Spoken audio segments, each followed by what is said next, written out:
seeing on NBC and CNN and others that it's more of a 50-50 crapshoot. Don't forget that the average loss of the party in the White House in an off-year election is 28 congressional seats. The Democrats need a net of 23 to take control. So the average is 28. So even if the Dems do take control, but not by an overwhelming number, if they get 25 or 30, that is within the historic norm. That is not some kind of anti-Trump wave that is out of proportion to history. Natasha, what are your first impressions from what we've seen, whether it's about Colorado, I mean, we're going to get into some Denver results a little bit later, but what are your first impressions? Well, I think the first impression for me is how extensive this ballot was, and truly a ballot that is indicative of the most important topics for Coloradans. I mean, we have everything from transportation to education to down on the Denver ballot, essentially a healthcare question. So these are the topics we talk about every week at this table. These are the topics that people care about. So once we get these big races out of the way, I think a lot of our conversation will go down to where do people stand on these issues. Early results are coming in. I think, interestingly, in Denver, a big question for me is how people would vote on the sales tax increases, because there were so many of them. And right now, it looks like several of those are succeeding. The question will be, will that hold out for the rest of the night? But as it looks right now, Denver might have been willing to open up their wallets and spend a little bit more money for some of the things that were important to them. I think that's a great point. If all four pass, I think it comes out to about 1.8% increase of that's actual tacked on to the sales tax, not a 1.8% of the sales tax, but 1.8% additional sales tax. So that would be quite generous indeed. Let me throw this out here to the folks of how much things have changed over not that many months. I mean, a year ago, we're talking about the governor's seat being Ken Salazar's to take. For him to lose, rather, and he walks away from it. The very first front runners in the race were Ed Perlmutter and George Brockler. Neither one of them ended up running for the position. And two people that I would say even as soon as 18 months ago, Cynthia and Mike Kaufman, I think would have been considered a power couple in Colorado politics, are now going to be both out of a job mid-January. A lot can happen in Colorado in just about 18 months. Any impressions of how quickly it changed around Colorado, especially some of the bigger names? Patty? Well, I think George Brockler has got to be kicking himself right now. He is in a very tight race with Phil Weiser for the AG's office, but I think he would have been a far better candidate than Walker Stapleton against Jared Polis, or against maybe whoever was the Democratic candidate. The Democrats had such a strong team on in the clown car, which we talked about 14 months ago, clown car for the Democrats. But there were fewer clowns, even though it was a crowded group. We had a lot of clowns on the Republican area. So I think no matter who got the nomination, Democrat, odds were good that person was going to win as long as they ran a smart campaign. Have we seen anything so far what the state Senate looks like? But well, David, you want to have a comment? Go. I predict Cynthia Kaufman will not be out of a job in January. I predict she will be in Governor Polis's cabinet. Really? Well, she was not exactly hitting the campaign trail enthusiastically for Walker Stapleton. Good point. She was, from the point of view, I think, of Democratic strategists, would have been the strongest Republican candidate. Might have been able to win if she did everything right and ran strong, but she was so lackadaisical even in the primary. I'm not sure that for whatever reason this was the year where she was going to work as hard as it would take to win that election. George Brockler, I agree, would have been a stronger candidate for governor, but he is, as has been remarked elsewhere, had been lackadaisical about fundraising. And in the Attorney General's race, the Republican Attorney General's Association came in and put a lot of money in for him, which was enough for that kind of statewide race, but to run for governor, you need to raise a lot more on your own, and I'm not sure he had the capability or the inclination to do that. Natasha, you see results like this, I'm sure people are going to be talking about, well, Colorado's a blue state. And I've always held that the minute you call Colorado some color, it will fight with its might to break of that tradition. Is this more about today in Colorado or a trending about our population? I think it's about today in Colorado. I think Colorado voters rely on that too much. We really like thinking that we're not stuck in one way or another and that we will be more dynamic.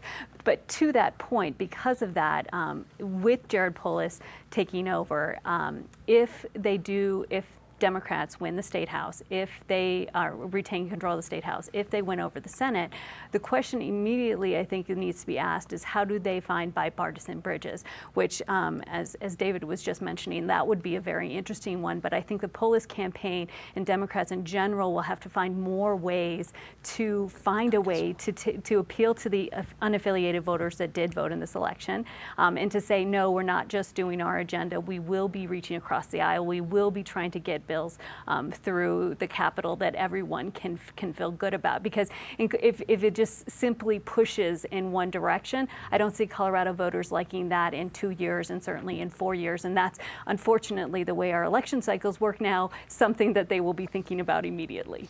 I think it's an excellent point. Lessons learned both. I think 2004 when Republicans overreached when they had all three levers of government, and in 2013 when you saw the ramifications there. That's a great point. Another note to pass along, CBS 4 Denver has reported that Mike Kaufman has conceded in the CD6 race. So it's not just calling the statistics, which I think we're pretty clear, but our friends at CBS 4 are calling it, well, not calling it, excuse me, reporting that Mike Kaufman has conceded the race in CD6. I guess people saw this kind of coming. We saw the first canaries in the coal mine for Kaufman when national funding was pulled from him. But he's still one of the bigger names mentioned for the bigger races. People, I don't know if there was full recruitment, but thinking that he may have run for governor this year. Do we see him in another couple of years back in the game? Does he go to the private sector and work at a nice lucrative law firm for a while? What do we think we see of somebody who's been in Colorado politics for quite a while? Garrick? Yeah, both Mike and Cynthia exit stage right here. We'll see what becomes of either of them. David made a prediction with regard to Cynthia Kaufman. Obviously, they're divorced at this point. They're not a couple. I'm struck by a couple things. One is, again, we see the weakness of the Republican bench in this state. The Republican bench is really Cory Gardner and Cory Gardner. There's just not a big, deep reservoir of talent that the party has to call upon. Cory Gardner now is next up. He faces the voters 2 years from now. We'll be talking about his reelection campaign 2 years from tonight. If Colorado is turning as blue as it looks, election after election, that is going to be a very tough lift, a very tough challenge, maybe target #1 or close to #1 around the country for Democrats in terms of a takeover target. Last thought, Dominic, the Republicans got their wish. They wanted desperately, and Walker Stapleton got his wish. They wanted to run against Jared Polis. They didn't want Mike Johnston or Kerry Kennedy or Donna Lynn. They wanted Jared Polis. They thought he was the beatable one, and it looks like he's winning by 6 to 7 points. Let me ask, you're right about that, and I saw your post on Twitter about that. That was, I think, an astute point. Let's wrap up CD6 a little bit. Jason Crow takes over the district. Really cut from a similar mold, maybe not as the political experience, but you had the fact that he was a veteran. I think that was, he's a strong family guy coming out of Aurora. Does he have the chops to be there for a while? Because not so long ago, we saw Betsy Markey take CD4 in a wave year and lost it almost immediately after. CD6 shouldn't be that contentious, but do you think he has the staying power, seeing that he doesn't have a whole lot of political experience? Sure, I do. I mean, he was a really good campaigner on this in the ugliest of all the Colorado campaigns. Lots of outside money came in, did bad ads against Kaufman, definitely did bad ads against Crow, and I think he held his own as a campaigner. The big challenge will be, will Kaufman try to make a comeback? I don't think so. I think this is largely going to be it, unless for some reason he decided he really wanted to run for governor, since the bench is pretty empty for 4 years from now for the governor who will run. But I think we'll see that Crow will have a long run there. David, a big change for CD6, I guess it would have been 8 years ago, was after the census and the redrawing of the districts. CD6 was a traditional Republican stronghold because of just the way it was drawn, and Then when it was redrawn to basically be the city of Aurora plus a little bit of Highlands Ranch, it was far more competitive. Do you think after another redraw, inevitably it looks like we're going to be getting another congressional district in Colorado, that it'll be more competitive, especially I guess if Y and Z pass? Does that maybe upset the apple cart for Jason Crow? Well, but before that goes into effect, he's got 2020, and he will have the advantage of Trump being the Republican nominee, and Trump is not a popular guy in that district. So now let's say he's a two-term incumbent, and then if he gets lucky, Trump wins re-election. Usually the 6th year for a president is bad for his party. So now we've got a lot of structural advantages in his first time in the new district to win there. So we have at least the possibility of a good long run head start for him. Of the 3 down ticket races statewide, it looks like the tightest one is Attorney General. Right now, at least from the website I'm looking at, separated by about 19,000 votes, 709,000 to 690,000. Natasha, is Phil Weiser breathing a sigh of relief yet, or does he have to wait for a while to pop the champagne? I think he will have to wait for a while. I'm not surprised that of those races that this one is the closest. You have 2 very interesting candidates. George Brockler obviously has a ton of name recognition. We've already discussed his entry early on into the governor's race and sort of how he may be asking for that one back at this minute. But I think this one will, if there's any of these races that will go down to the wire, this is the one that will do it. And it's an important one. I mean, Attorney General as a position just becomes more and more important with each passing year. It's also become more of a national role, and both of those 2 candidates have different approaches to how they would tackle it. So I'm interested to see how voters responded to those messages, because who they pick here will be someone who's important for Colorado, but on a national scene as well. Natasha, I think you make a good point. Patty, what do you think about this? I had talked, had a chance to talk with our friends at KOA Radio, and I made the point that with these decisions in the statewide races, treasurer, AG, secretary of state, even governor, the voters had very distinct choices. It was not vanilla and French vanilla. They had very different choices. Did people make the choice because the D next to their name, or are they making more of an advocacy approach, which a lot of these candidates, you saw Jenna Griswold saying, now we're going to do all these different things in response to President Trump. They clearly, was that what got people excited? Well, it's interesting that maybe they responded to Jenna's campaign, because Wayne Williams, who has done a pretty good job, I don't even care if he bought his cowboy hat, he had to go to the Rustlers, but you didn't see him out there campaigning at all. He was just kind of doing his job. And I think in this case, Jenna Griswold did have an impact with her ads. You saw almost nothing for the treasurers, and that could be one where the blue made a difference, the blue wave. But going further down into the ballot measures, it's really fascinating what is happening in Colorado, where you have the redistricting, X and Y, isn't it? Or X and Y, are those passing? both passing at the moment. They both Y seem and to Z, be. yeah. Y and Z are both passing at the moment. The lowering the age for representatives to 21, that is going down at the moment. And then otherwise, except for payday loans, 111, everything else seems to be going all 74 down, 112 down. Now it could change, but we're at 1,400 votes cast in most of these by now. And it is pretty, except for the payday loan issue, it is really strong on no votes for those amendments and those, except for redistricting and payday loans. It's strong. And payday loans was a 111, right? Right, 111. And then what was 75? That's going down too. That's the 75 is the Jared Polis amendment. Oh, that's Campaign right. finance. And is that going down at the Yeah, moment? it's going down. It's hard. Yeah, And that's compare that to Denver, where it looks like the new campaign finance plan winning big. is really winning big. So statewide, people are in a no mood on social, political moves. Not people, but on those ballot measures. But in Denver, yeah, tax us some more. The only one that seems to be having trouble on that is college tuition. That one at the moment is neck and neck. So we've talked about how Denver is usually in a pretty generous mood when it comes to tax initiatives, but this was a long menu this year, and some pretty, I'm not going to call it out there stuff, but that campaign finance one is pretty different. On the heels, what's probably going to be a pretty big mayor's race. David, is Denver, I'm not sure if changing is the right word, but what do you get from that when we see statewide mood going this way and all these other statutes, but Denver saying, Give me some more. Oh, I think that's been historically true. I mean, you can go back to the Webb and Hickenlooper long-term eras when most of the tax increases that certainly had the city government backing tended to pass, and initiatives did too. The campaign finance thing will be very interesting to see its effects and how difficult it is to comply with, and whether there are constitutional challenges to it that take place before the mayor's race. Eric, with 112 theoretically going down as well as 74, it feels like what was a real serious battle royale with oil and gas and environmentalists this year is probably just slated to just come right back up in 2 years. I mean, are the forces going to reinforce and get back to, we're going to be another home for millions and millions of dollars being spent on ways to either protect an industry or attack an industry? Probably. I mean, the battle, battles never really end. They just recycle.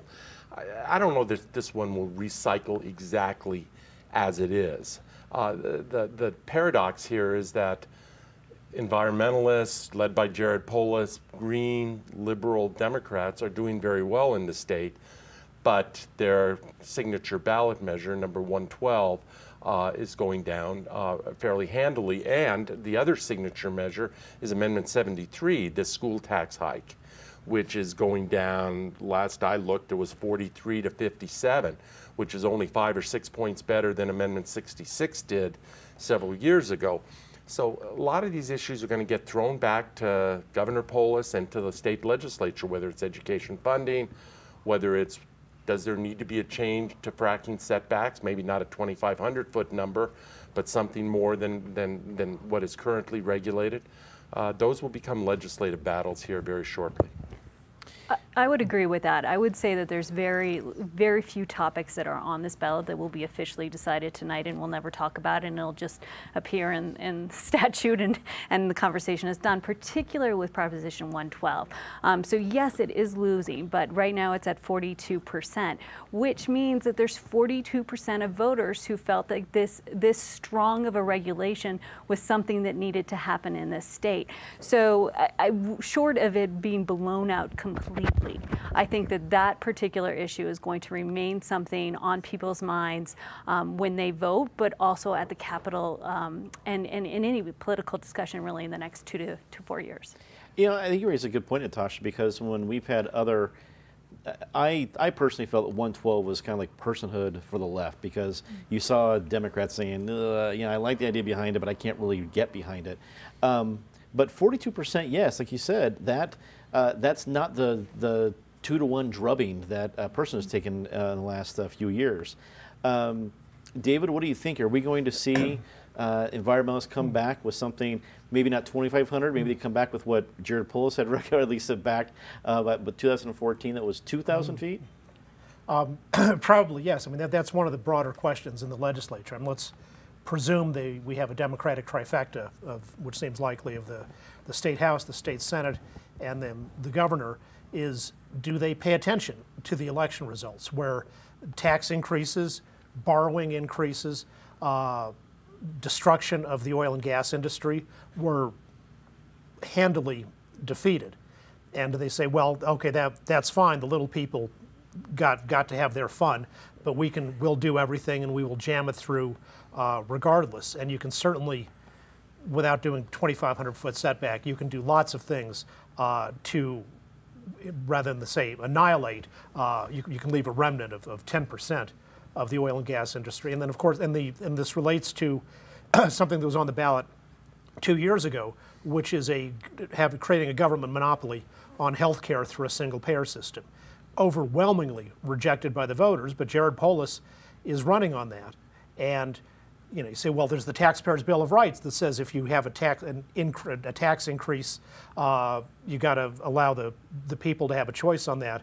I think there will be a strong attempt in the legislature to evade that by saying the government monopoly healthcare payer is going to be an enterprise, and like it's some kind of business, and therefore it's off the books and it can just go tax and take and strangle people's healthcare choices. Well, you brought up the idea that the trifecta, the levers of government, Colorado, Democratic governor, House, and Senate. It looks like the Senate, I mean, the 5 districts in question are all handily going to Democrats. Eric, I guess there's a part of elected politicians that would like to have all the levers of power so they can do whatever they want, but then sometimes there's the overreach. There's Governor Polis with everything he's probably ever wanted with Democratic House, Democratic Senate. Is there anything really stopping them from enacting all parts of his or their agenda? Not much. Not much. You look at the Speaker of the House, who's somebody the incoming Speaker of the House, likely to be Representative Casey Becker of Boulder, where the new governor will also be from. I respect Casey Becker a lot, but she's going to come from the left flank on a whole lot of issues. I'm not sure who will run the state Senate. I think the only limiting factor is going to be within their own caucus, negotiating within their own caucus. If there are a few more conservative Democrats that they have to bring aboard, Republicans are going to be an afterthought here. They don't have to negotiate with Republicans except on a very rare issue where they can't get enough Democratic votes. Let's get a live report. Our friend Jerry Bell's out in the field. Jerry, hope you can hear us. We're excited to have you on the program. As far as I know, you're at Democratic State headquarters, right? Yeah, it's at the Westin Hotel, and I got to tell you, I think they broke the fire code tonight. The place was jammed, and it just went nuts just minutes ago with Jared Polis giving his victory speech. People are starting to file out a little bit now, but what a night for Democrats. They just seem to be, winning across the board. Thrilled with the 6th district victory of Jason Crow. Thrilled that it appears they have a really good chance of recapturing the state Senate as well. At least that's what State Party Chair Morgan Carroll has been saying from the podium here tonight. They couldn't be more elated by the results that they're seeing. So, Jerry, as you're hearing the different comments, I mean, while the Democrats have done well, some of the issues haven't. Has that cast any sort of pall on this? But I imagine that there's probably not a whole lot of folks that really care. Have you heard anything at the party? Well, I think right now people are celebrating the victory, but certainly there's going to be people rolling up their sleeves to figure out what to do next as far as some of these initiatives and things went. For example, on transportation, voters didn't really resolve that one, and that's a big, huge problem for this Governor-elect Jared Polis. What he's going to do about it remains to be seen. He sounded a theme of unity and indicated he's going to try to reach out to Republicans on some of these more thorny issues. How that goes remains to be seen. Jerry, how did it feel at the party? Did it feel more of a local flavor? This is Colorado Democrats taking back Colorado, or was it more of perhaps a response to a national political atmosphere with President Trump? I think a little bit of both. What we saw here tonight and have continued to see as favorable results come up nationally for Democrats, huge cheers go up, a lot of attention being paid to that U.S. Senate race in Texas in particular, but also looking how things are tracking for the U.S. House. And most of the networks now are showing that Democrats are leading in enough of these congressional districts to regain control of the U.S. House of Representatives. That has people elated. They feel just that alone can help put the brakes on President Trump. That certainly seems to be the case. I guess, Jerry, we'll let you go out for this one. Is there anything you're seeing already from the Democrats planning of, hey, here's what's next, here's our big priority, talking about health care, talking about transportation? If you heard one issue that they wanted to talk about after Fantastic We Won, what'd you hear? We're certainly hearing a lot about health care from Democrats tonight and wanting to tackle that. I think the most interesting comment on what happens next, particularly if there is this trifecta where the Democrats hold the governor's chair here in Colorado, as well as both houses of the legislature, is Governor Hickenlooper said maybe Jared Polis would want to start out a little bit slow rather than, he didn't use this phrase, but rather than act like drunken sailors now that you have a majority and just do all the things that you've been wanting to do for several years. He said Polis, his advice should be to take it slow and try to work with everyone and gradually work towards solving these problems rather than to just dive in and start really creating a partisan environment. I don't think that'll be the last time we hear about the drunken sailors metaphor. Jerry Bell from KOA News Radio live at Democratic headquarters. We can't thank you enough for checking in. Thank you so much, and we will see you down the road. All right. Thanks, Dominic. Thanks, Jerry. Well, an ecstatic Democratic headquarters, which is that's pretty predictable. But I guess the next steps, health care. I have to share that when I saw Jared Polis taking that on in the primary, it seemed like he was running for the wrong job. You're already in Congress. If you're looking for universal health care, try to do it there. But the whole idea of whether it's universal health care, Medicaid, or however that applies in Colorado, Patty, do you think that is truly what Coloradans want as a day one priority for Governor-elect Polis? Maybe not day one, but it is certainly an issue that is critical. In fact, across the country, if you looked at the exit polling, the big issue across the country and in Colorado as people left was not the economy, it was health care. That's what people said they were really concerned about. Now everyone's got different views on it. On some people, they want to be sure they've got their own providers. Here we're looking at a different thing, but I think trying to come up with a fix and working with the federal government will certainly be something Polis is going to be working on. Natasha, what do you think? What do you think Coloradans are looking for? If health care is a priority, people are talking about it, what does Colorado need to do, I guess, in the form of reform or changes or maybe reinforcing our current policies? What do you think would be the actual action step from a Democratic House, Senate, and Governor Polis? Well, I think there actually his pick for lieutenant governor was very interesting just because of her expertise in the healthcare industry, her reputation of working in the Capitol on healthcare issues. I think he sort of made a statement. If people weren't expecting healthcare to be a major topic for him on day one, then they maybe didn't look at his website. It was pretty obvious that this was going to be the issue. As far as what would fix this, I don't know, but I'm interested to see what sort of solutions they can bring forward. I mean, Colorado has been a testing ground for some ideas early on, long before the Affordable Care Act. Be interesting to see if we become a state or a national leader on those topics again. Certainly, Polis has made it every indication that he wants to be. And David, I think around this table it's inside baseball, but I think some of our viewers are pretty astute about the whole hospital provider fee and what that impact has done to the state budget. There is some money there. There is some general fund money for state lawmakers to play with. How long that will last, I do not know, but there's some money to play with. Do you think healthcare is where the 2019 session is going to be focused on? Sure, there's $1 billion surplus right now, and that is plenty to put more money into healthcare. It's not even close to fund this single payer concept. I think obviously the teachers' unions are going to collect a large share of that amount of money. They're a very powerful political force in the state. They're an essential part of how Democrats win elections, and so they will do very well financially. That's much less complicated than trying to rearrange the entire healthcare system. Dave, let me follow up on that, because in the Democratic primary, I realize that parties heal pretty quickly after a primary, but you had the teachers all in with Kerry Kennedy, and Jared Polis has had his history with some of the different elements of the traditional Democratic Party, whether it be teachers' unions, whether it be environmentalists, whether it be a host of other areas. Do all those kind of heal, and everyone can kind of step up to the $1 billion surplus trough?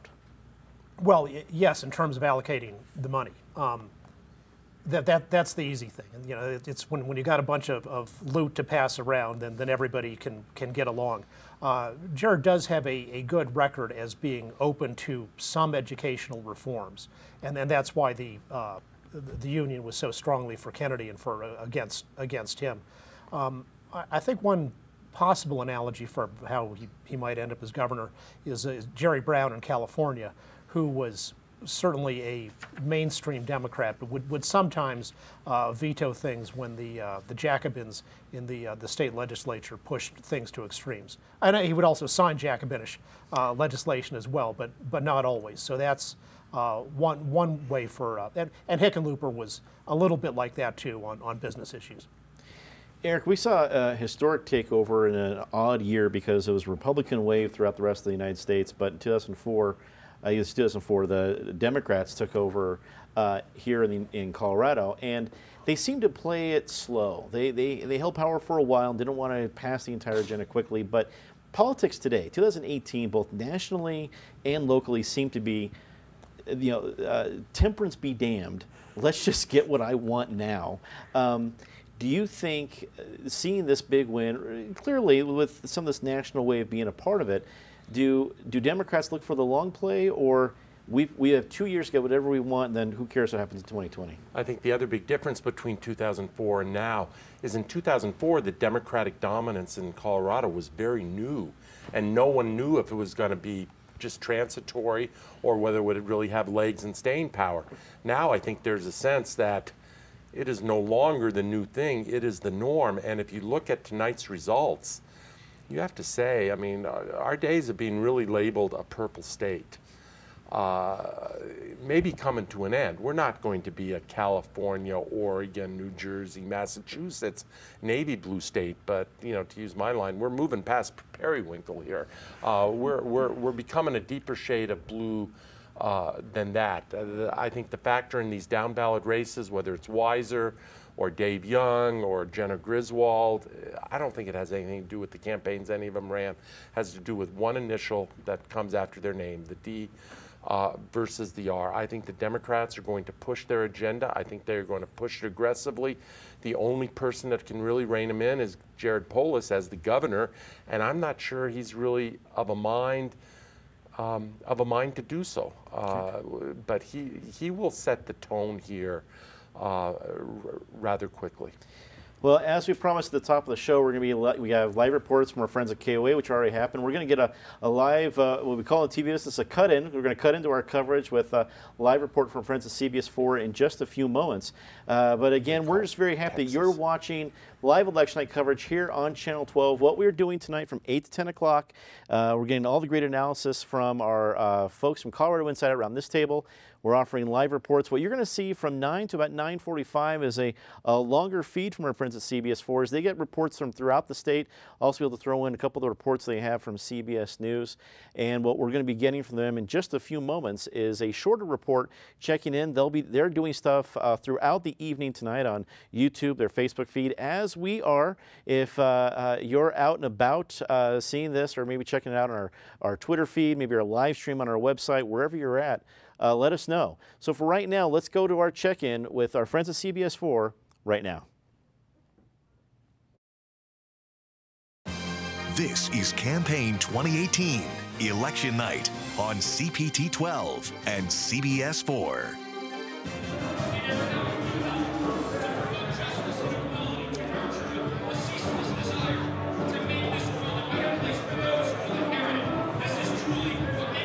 Hello, everyone. I'm Dominic Garcia at the Democratic headquarters here in downtown Denver.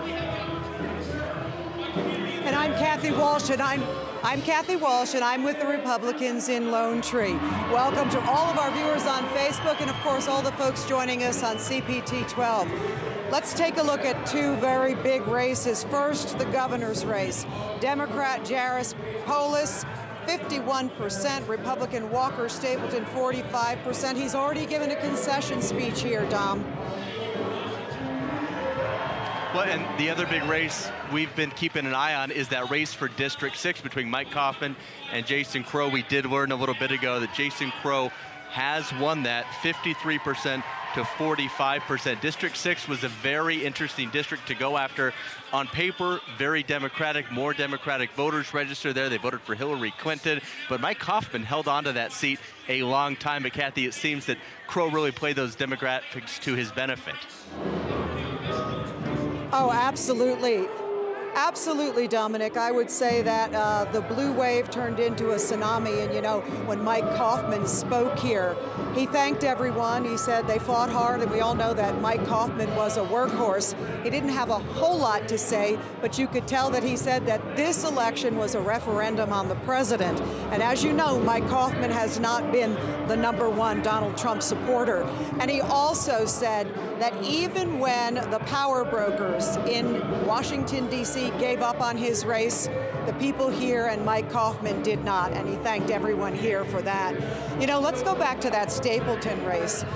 You know, when he spoke, Walker Stapleton came to the stage. He was flanked by his wife, Jenna, and his 3 children. And he said those kids will be seeing a lot more of him. He had thanks for many people, and he congratulated Jared Polis. He said it's time for all of us, and we will keep fighting fighting for this state and fighting for what we think is right. Let's take a listen to Walker Stapleton. I will always be grateful for the wonderful opportunities that Colorado has afforded and continues to afford me. I have been blessed by this state, and I am grateful to every single one of you who has supported me through the years and in this campaign. I love Colorado, and I will continue to serve Colorado and causes greater than ourselves that bring us closer together as Coloradans. May God bless each of you.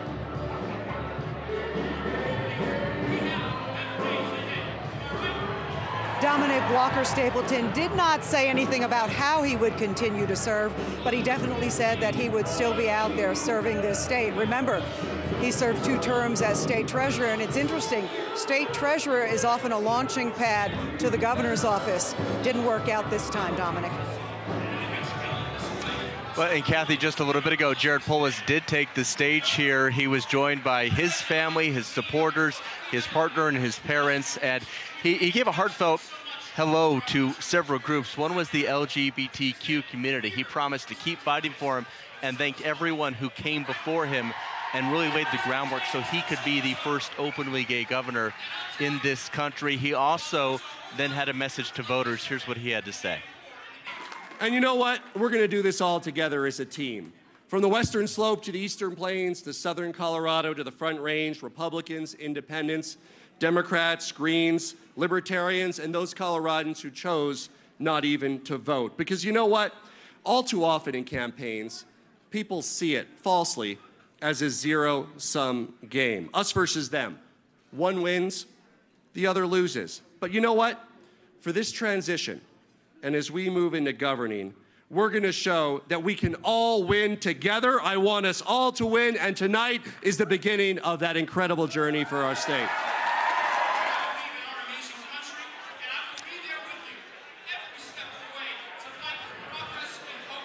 And then he went on to say he hopes to hit the ground running, hopes to work with both Democrats and Republicans as he takes that new role as governor. For now, we know our viewers over at CP12 want to return to that analysis, so we'll say goodbye to them for now. Well, you heard there first, Dom Garcia and Kathy Walsh out in the field. I felt, we were talking around the table, felt for Kathy Walsh. She's usually at Republican headquarters, does the yeoman's work out there, and this time to a pretty empty ballroom. It's only 8:45. Felt bad for her. You saw Dom Garcia, part of a huge party at Democratic headquarters. We saw speeches from Jared Polis and Walker Stapleton. Patty, I'm going to throw it to you first. Walker Stapleton was state treasurer. Moved up pretty quickly to run for governor. It wasn't I guess what I call the first tier. You had George Brockler in the first tier, and then Walker Stapleton came in. You even had Tom Tancredo for about 5 minutes, but Walker cleared the way. Do we see him again in Colorado politics, big scale, large scale? No. I mean, where would he go at this point? Unless he decided for some reason he wanted to run for governor again, he's not going to be running for senator. I don't really see a spot for him right now. And remember, he had a statewide platform. He was term limited. He'd been the treasurer for two terms. He just didn't run an inspirational campaign. What's interesting to me is to think if the 40+ million that oil and gas put into their measures had gone instead to some of the legislative races or had gone to push Stapleton more, would we be seeing a different turnout now? Probably not so much with Stapleton, given the kind of candidate he was, but I think in some of the legislative seats, bigger funding could have made a difference. You might have seen some more Republicans get in. I guess I would disagree with Patty on that one in terms of the state Senate races. I mean, I remember the day when my dad was running in close elections for the Colorado State House in Denver, and you know, he might raise $7,000 and his opponent would raise $9,000, and they go, oh my God, this was so, you know, this was intense.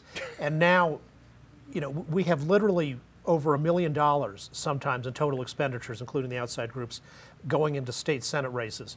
There is a saturation point. I think what's generally true in campaign spending is if you want to have a chance, you need enough money to get your message out, to communicate and all that. But then there's a point at which, but if the other person has twice as much, that twice as much isn't really a 2-to-1 advantage because you both have enough so that you can touch the voters enough, communicate your messages and let them decide. So I just don't see how, although I agree with Patty's point that the oil and gas industry is much more efficient at producing oil and gas than it is spending money on politics. But I don't think more money in those state senate races on the R side would have made a difference. Natasha, I think it's natural at this stage of the game. The Monday morning quarterbacks all come out in force. That's what we're going to be really enjoying doing on Friday, 8 o'clock right here in Colorado Inside Out. But I did notice that Walker Stapleton ran a I think Jared Polis actually framed it pretty well in our very first debate we featured with CBS 4, noun, verb, Jared Polis, noun, verb, Jared Polis. And at some point, we wanted to hear more about Walker, and he had a really great ad released this last weekend about, he was a numbers guy. I was like, wow, here's a positive, pretty fairly powerful ad about Walker Stapleton and who he is and what his experience. And he released it 3 days after Halloween. Do you think there's going to be lessons learned from the statewide races we saw this year and how the campaigns went? Oh, absolutely. I mean, I think that interesting play with mail-in ballots, these ads that sort of drop at the last minute, sort of they don't really make sense if a fair portion of the population has already voted. So I think you'll see changes like that. I think Stapleton, I would not be surprised if he remains a pretty influential person in the party. He may not run for another position, but obviously he's proven himself to be very adept at fundraising, at creating a base, at hitting topical issues. He knows a lot about how this state runs. I think that a role for him in the future might be taking the lessons from this election and applying them to future races for other candidates. Eric, let me throw that last point that Natasha made about the lessons from here. If you're in the Colorado Republican Party, and I think you made that astute point, which I know our own John Caldera has made several times, the Republican bench is a folding chair. What are the lessons they take away from this election statewide? Were they just facing a wave that no candidate could overcome, or was there some homegrown strategy mistakes that could be fixed next time around? Yes and yes, which is sometimes my answer to you, Dominic. I don't think they were going to overcome the wave. This is a blue, as I've said from the get-go, Colorado is a light blue state. Maybe it's becoming a little more than light blue, but 2018 was a deep blue year in Colorado. And I'm not sure any Republican was going to win the governor's chair.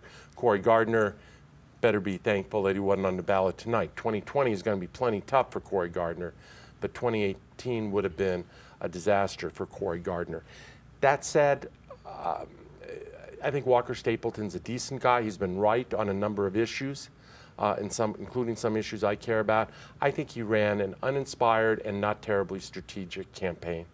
The embrace of Donald Trump throughout the primary, this is not West Virginia, this is not Ohio, and he had an easy shot in that primary. He did not need to go there, or at least not go there with the volume that he went there. I think there have been other errors, and he just didn't, other than noun, verb, Jared Polis, there was nothing about the general election campaign that really made you warm up to the guy and say, that's who I want in my living room on a nightly basis. That's who I want as my governor. It wasn't a great campaign. I don't think Walker was a great candidate. He was a better state treasurer than he was a candidate. I don't know what his future is in the party. I don't think he'll run for. I would be surprised to see his name on the ballot for a top-tier office again. David, we've somewhat buried the lead, and I hopefully take it as something that says about our society, but it's hard to point that optimism sometimes with the tragedies the last couple weeks. But Colorado has its first gay governor, its first Jewish governor. Those are significant milestones that I think in the not so distant past would not have been, at least the openly gay governor, would not have been something that people would have guessed in Colorado. I mean, 92 isn't that far away from in our history, and here we have this history being made.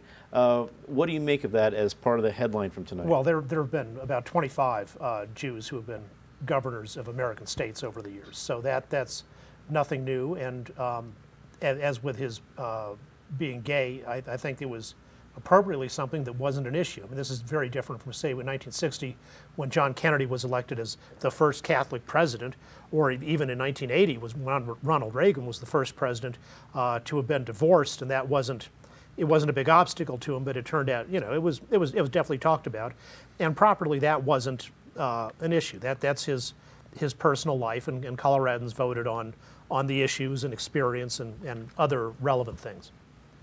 Patty, when we're writing the fun headlines tomorrow as an editor, award-winning newspaper, what are, I guess, some of the headlines that you would point to first?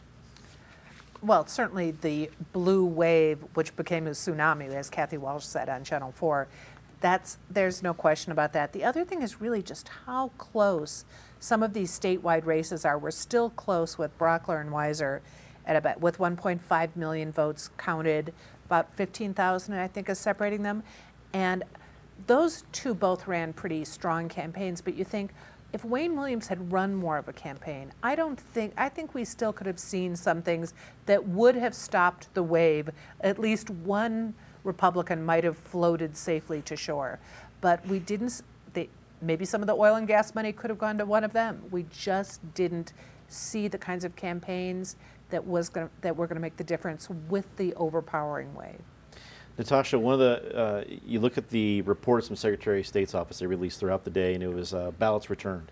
And they break it down by gender and by party. It's not results yet, but the number from Democratic women was, at least in my eyes, overwhelming. It was a large percentage, and it really felt that it's probably going to take a while to really digest, but the women's vote in Colorado definitely came to play. Is that something that's maybe not talked enough about in 2018? There's been plenty of headlines and all the different stories, but here it's actually coming to bear. Is that are we going to look at Democratic women really making I don't want to say history, but making their voice heard this election? Well, I think in the coming days, as we get finalized data on all of this, there'll be a lot of deep dives into what exactly we can draw, because simply looking at who the elections by nature turn into a binary situation. Yes or no, this person or that person, DR. But at the end, when we have a chance to really look at these races, we'll start to see how people voted.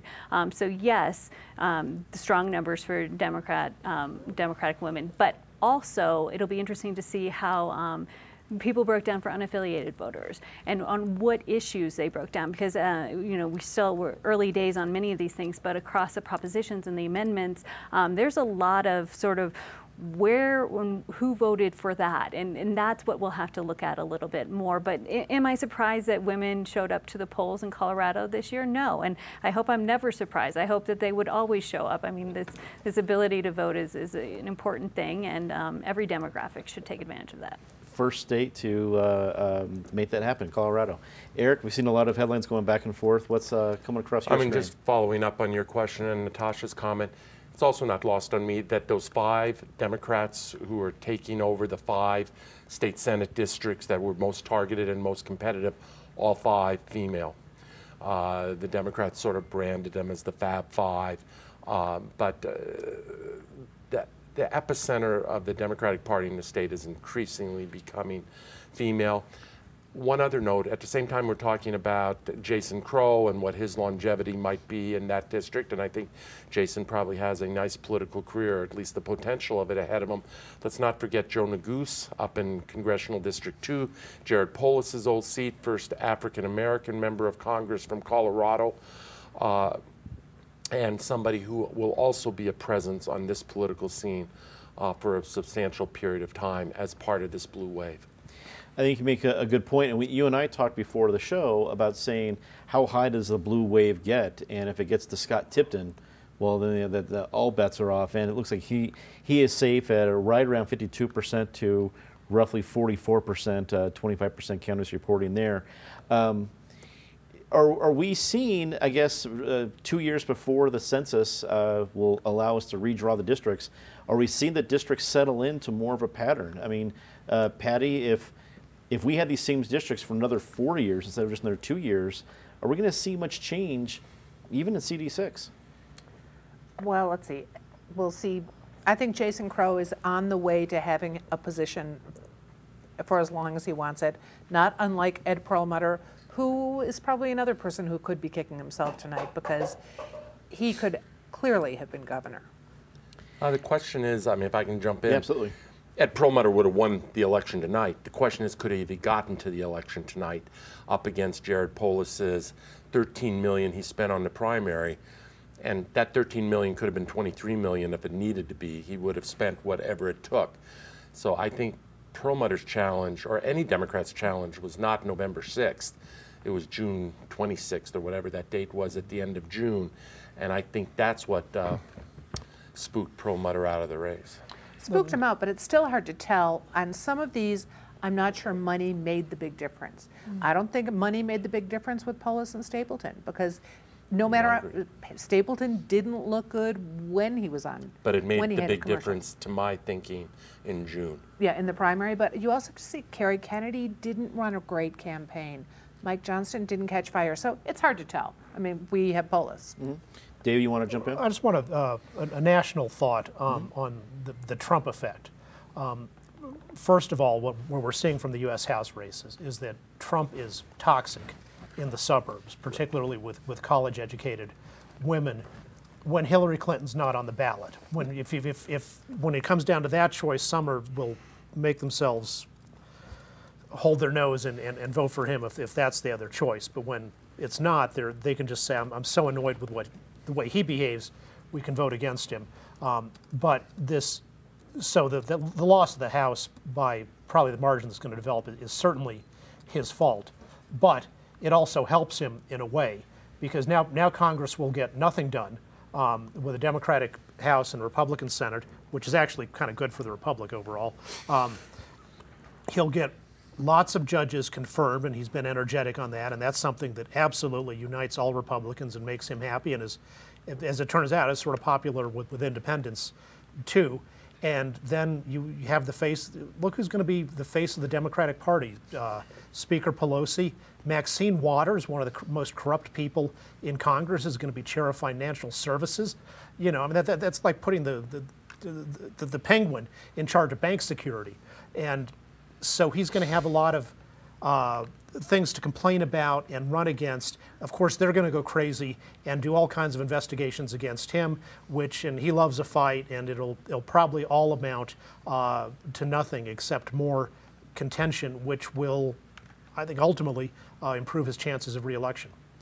I tend to agree with you, David, because I think the big winners tonight nationally are going to be comedy writers. I think when you have Nancy Pelosi and Donald Trump as your the main foes, and the only thing Donald Trump was really missing was a really good foil. He had that in 2016 with Hillary Clinton. Now he gets Nancy Pelosi and all the different energy Democrats can point to of, wow, this is amazing. The same folks are still there. And just add one sort of note of hope for the Republic.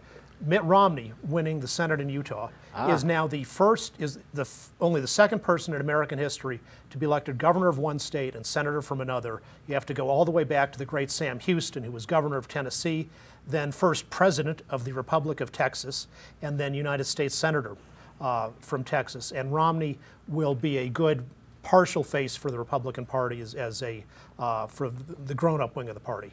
The grown-up wing of the party, indeed. We are going to live coverage from CBS 4 in just a few seconds.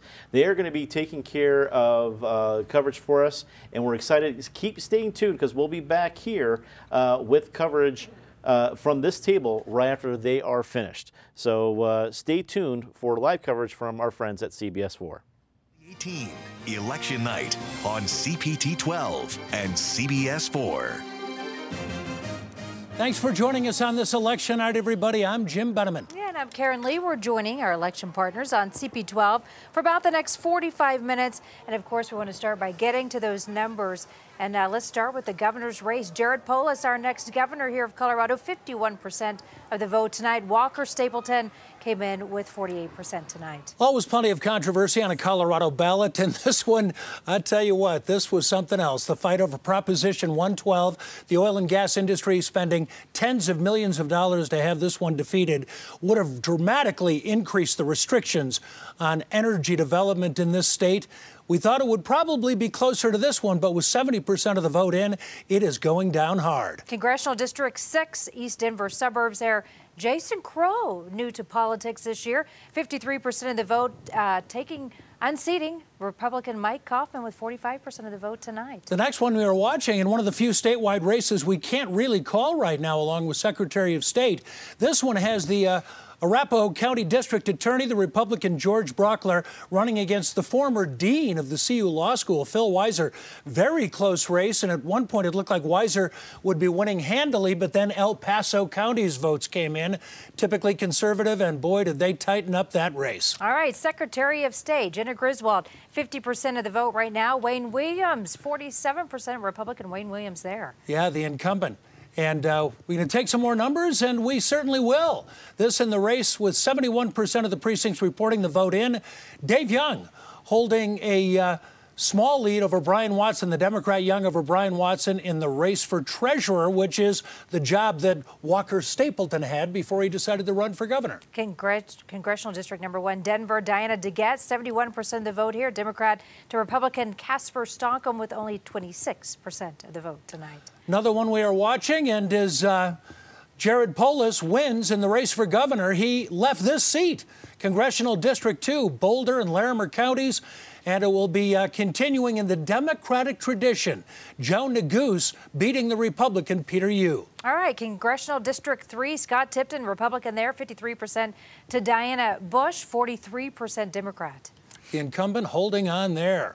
And this, some of northern Colorado and most of the eastern plains, other than Colorado Springs, certainly a conservative district, and Ken Buck will be sent back to Washington easily.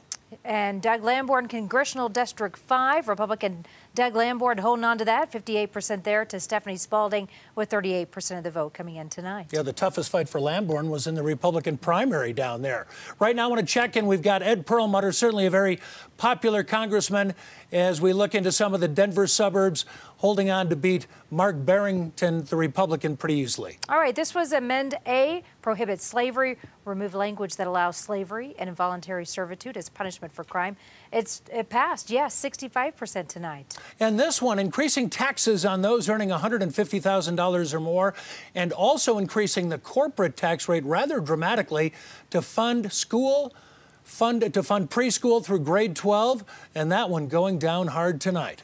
And I believe we have one more. Amendment 74, property value compensation. No, 53% on this one. This one would have required government to compensate property owners if law or regulation decreases fair market value of their property. That did not pass tonight. Yeah, another one that the energy industry was paying big to see defeated, and it did go down tonight.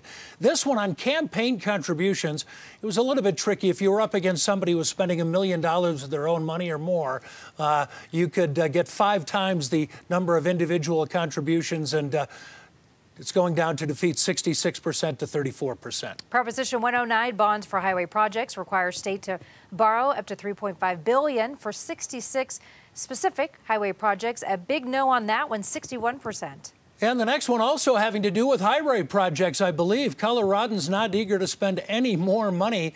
And this one would have been a combination of raising the sales tax, also issuing about $6 billion in bonds for highway projects, borrowing to pay the rest, if you will. That one also goes down to a big defeat. All right, so much to talk about tonight. Joining us now, political specialist Sean Boyd, going through all those things, all the amendments and ballots that people had to vote on tonight. A lot of stuff on the ballot. Yeah, you know, I think what's surprising to me tonight is the number of unaffiliated voters who came out and voted in this election. They typically, sit the bench in these elections.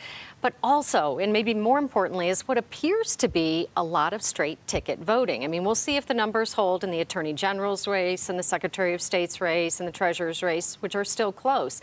But Coloradans tend to vote, Republican for some elections or for some races and Democrat for other races. And this election, it appears most Coloradans went down and voted straight Democrat. I'm also somewhat surprised by some of these ballot measures that it wasn't closer. 112, for example, I thought would be closer, but the opponents did spend $70 or $30 million to defeat that one. So and everybody seems to think that Colorado's roads and bridges and infrastructure needs work. Right. Tried again now with one proposal, but 2 proposals. Didn't go. Even the one that basically would require the state to borrow the money through bonds to do it and not let them use any general fund money to pay it back. Even that went down to defeat. It's interesting, though. I think the slavery measure, the one abolishing slavery, was in language of the Constitution. I think that was the only thing that passed tonight. So I think people just, it was like backlash against this long ballot. Right. People just said, I'm done with this. You know, and I understand this one, right? Really, that could have been a ballot fatigue.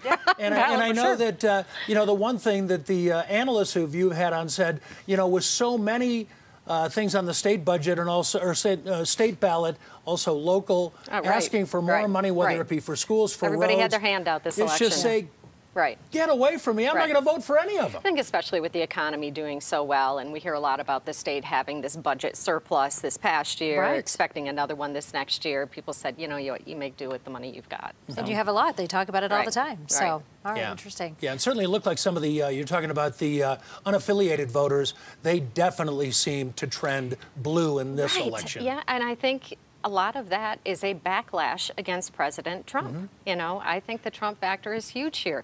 Colorado voted against President Trump, and so I think you saw those unaffiliated voters really motivated, this election in particular, to get out and cast their vote against Trump. And those are the ones that I think we saw doing the straight ticket voting. I think we've had a big influx, I think, of more West Coast liberals into the state over the last few years, too.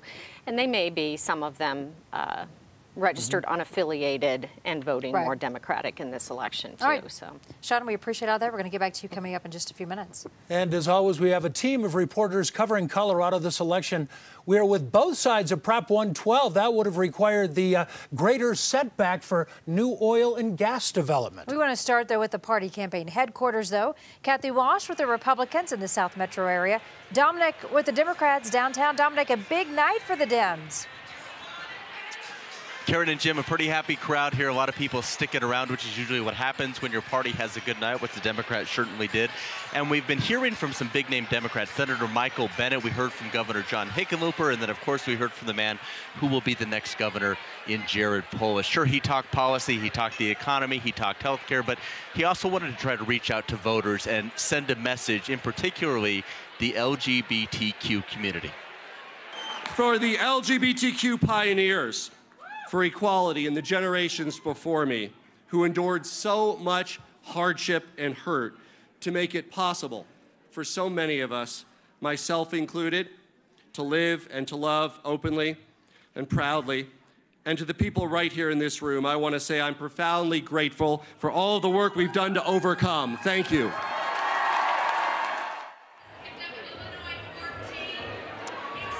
Jared Polis will be the first openly gay governor in the country. The other race everyone was keeping a big eye on was District 6 between Jason Crow and Mike Kaufman. It is a seat Mike Kaufman had held on to for a long time, but tonight he lost that 53-45 to Jason Crow. Jason Crow was not here tonight because he wanted to be in the district he was going to represent. That's where we find Kelly Worthman, who is in the Tech Center. Kelly?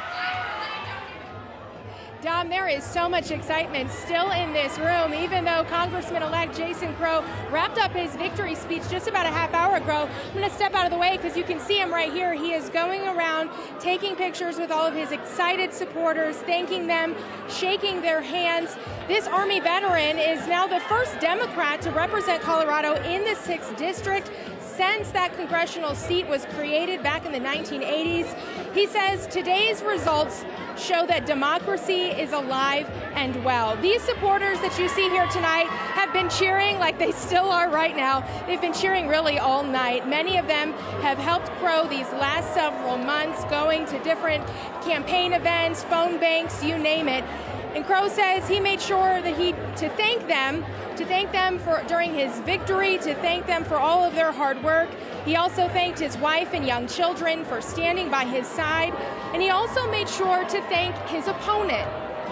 I want to thank Mike Kaufman for a hard-fought campaign. We have had our differences, but he's a hard worker, and he has served his country honorably.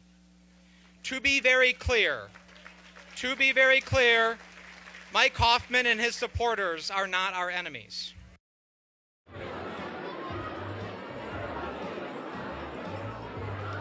And Crow says he is ready to bring a new generation to Washington. He says he's going to be doing a lot of focusing on gun reform, immigration reform, issues that he says the people living here in his district are really important to them. He says he's going to be drawing on his experiences from the military, thinking back to his oath that he took for honor and integrity. And he says he is just so happy and humbled to be serving Colorado. Dom. All right, Kelly, thanks so much. And back here at Democratic headquarters again, a big crowd still here. We are still hearing speeches, and it's past 9 o'clock. Jim and Karen, bottom line, pretty big night for Democrats. Oh, sorry, we're going to go to Kathy Walsh next. Kathy? All right, Dominic, thanks so much. You know, that Democratic blue wave, well, it hit here like a tsunami. The party tonight was over before it even got started. By 8:15, Walker Stapleton, Brian Watson, who was the treasurer candidate for the Republicans, and Mike Kaufman had all conceded. No joy here in Lone Tree tonight. Walker Stapleton was very sad, you could tell, but he sure didn't act surprised. He thanked his wife. He was flanked by his wife and, of course, his 3 children, and he warned his kids that he'd be around a whole lot more. You know, he also vowed that he would keep on fighting for Colorado. Let's listen. I'll always be grateful for the wonderful opportunities that Colorado has afforded and continues to afford me. I have been blessed by this state, and I am grateful to every single one of you who has supported me through the years and in this campaign. I love Colorado, and I will continue to serve Colorado and causes greater than ourselves that bring us closer together as Coloradans. May God bless each and every one of you, and may God bless Colorado. So many people think that this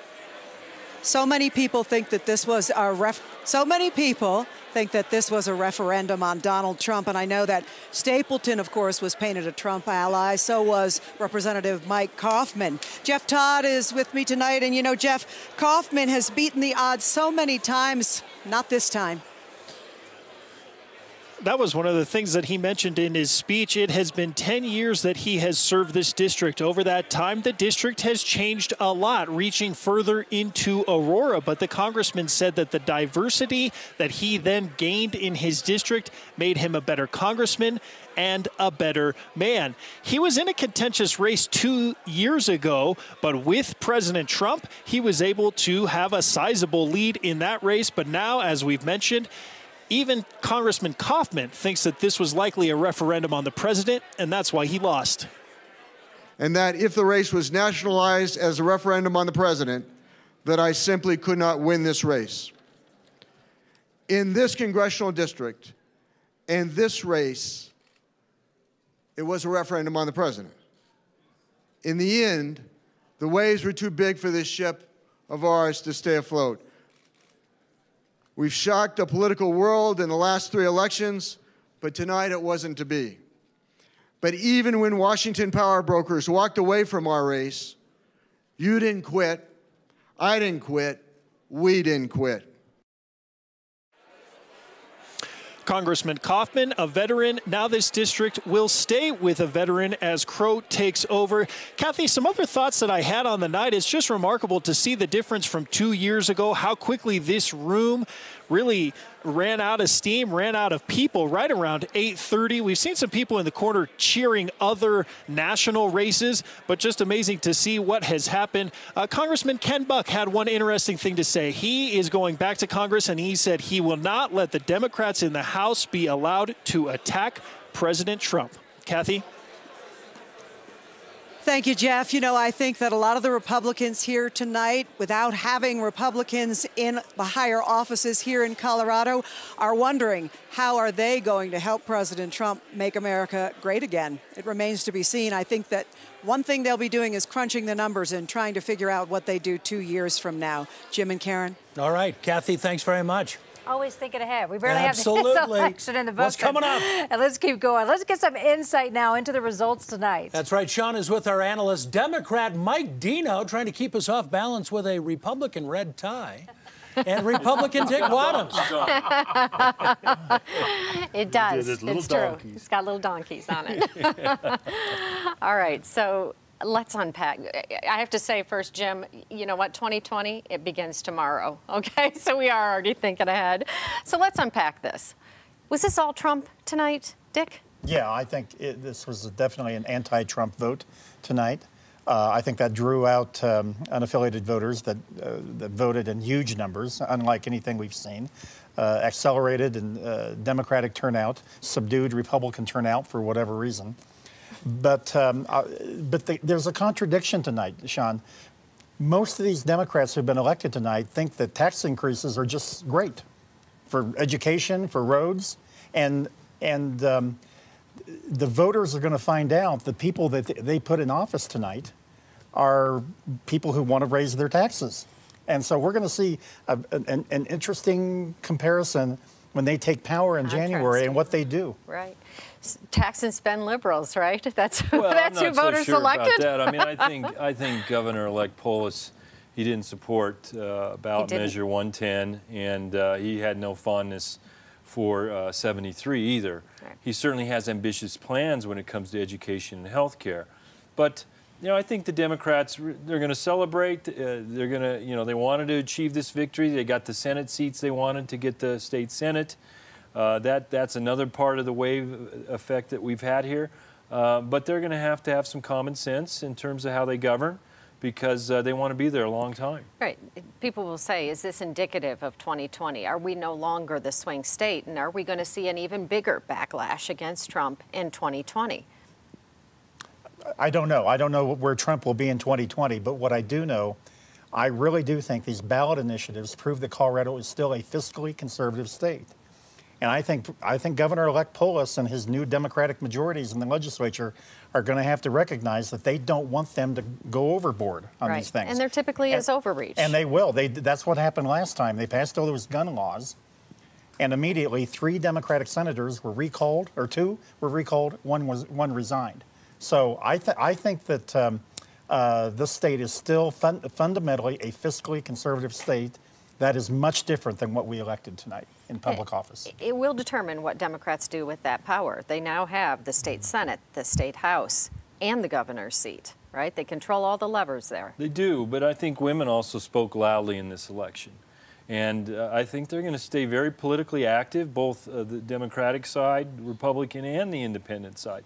And independents have found a new power here. They're much more involved in the elections, and they know they can swing it either way. And I think they'll pay a lot more attention, and they paid attention to the ballots. I think they read pretty far down because they knew what they were voting on, and I think, as Dick said, they're pretty conservative about how they approach the ballot issues. All right. Thank you. We're going to take a break here from the panel, head back to Jim and Karen. All right, thanks, team. Right now, I want to get into what was the hottest issue on the ballot, Prop 112. Here is the latest numbers on that race. Prop 112, just to run over it real quick, oil and gas well setbacks. It required new oil and natural gas development be at least 2,500 feet from buildings, water, and areas designated as vulnerable. Did not pass. A lot of money spent on this one. No to a yes of 42%. Rick Salinger is with the groups fighting against Prop 12. We're going to start with Dylan Thomas, though, and the grassroots organizers who supported it. Dylan? Yeah, Jim, there were tears tonight as they were realizing that this wasn't going to go in their direction, but right now they are rallying the troops right behind me, saying this is not the end of this mission as Colorado continues to move forward with this. Ultimately, those I spoke with said a yes on 112 was them suggesting that the health of humans should be set above the economy of oil and gas. While those opposed to 112 said that this would be a ban on fracking that would cost thousands of jobs and millions of dollars, those who supported it said they would prioritize the health and well-being of Coloradans any day before they prioritize the well-being of that economy. Many here believe fracking near homes and buildings causes health issues and different toxins that are in the air. Yes on 112 supported setbacks up to 2,500 feet, but from the get-go, this was a David versus Goliath matchup. We spoke to one person who said that ultimately hurt them, but they had a bigger heart in this race. The $40 million that was funded by the industry came from out-of-state money, but we have people power. And I think ultimately that's what wins. When it comes down to the future, is the fight over? No, because now we are so well organized. So we'll see what happens tonight. But the grassroots community knows that we have to fight for our environment, we have to fight for the planet and people's health and safety. and renewable energy. That is the future. And give a shout. Those here who supported 112 said this fight is not over. Jim and Karen, we'll send it back to you. Thanks so much for that. Right now we want to head over to Rick Salinger and get the latest from his group that he's with tonight.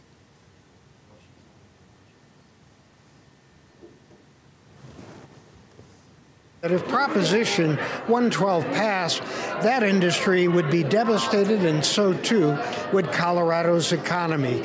But we did not expect 112 to go down in such a resounding defeat tonight. With me is Dan Haley, the head of the Colorado Oil and Gas Association, who has finally stopped hugging people for a moment to tell me why the vote turned out the way it did.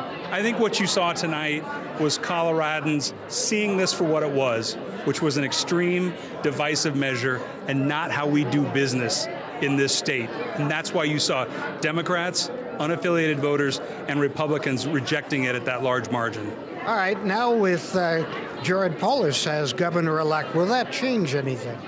I think we need to see what the governor's plans are and make sure that we're working with the governor-elect. During this campaign, he said how critical our industry was to the state and to the economy, and we look forward to working with him on those issues going forward to ensure the future of oil and gas in our state. You outspent your opponent something like $30 million to $1 million. What would you say to those who might suggest that you bought this outcome?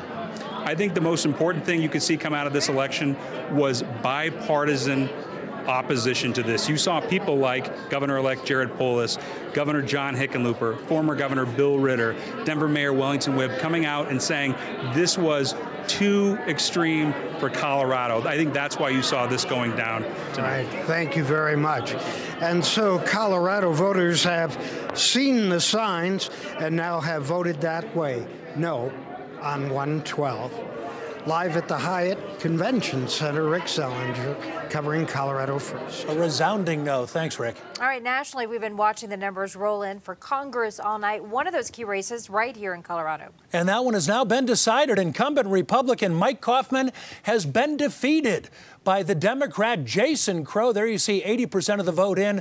Rather handily winning was Jason Crow over Mike Kaufman. Right now, we want to check with Alan Janae, keeping track of that national balance of power for us. And Alan, we're looking at the Senate and the U.S. House. Yeah, what happened here in Colorado in District 6 is part of a wider thing that happened tonight around the country. CBS News projecting Democrats now will be gaining control of the House of Representatives. Now, they need 218 votes to hold a majority in the House, which has 435 seats total here.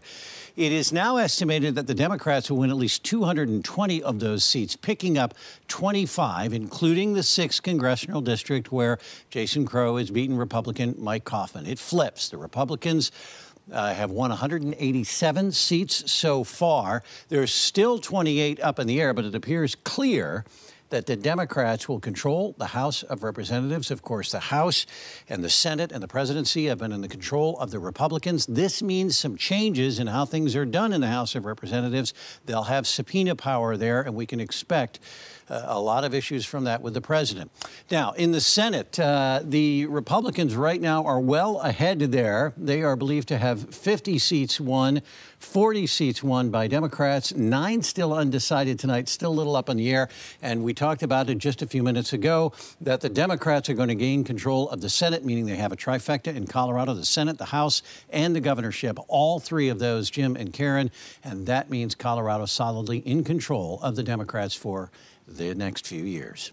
We'll see what direction they take the state. I want to pause for just a moment so we can welcome our viewers from CBS 4.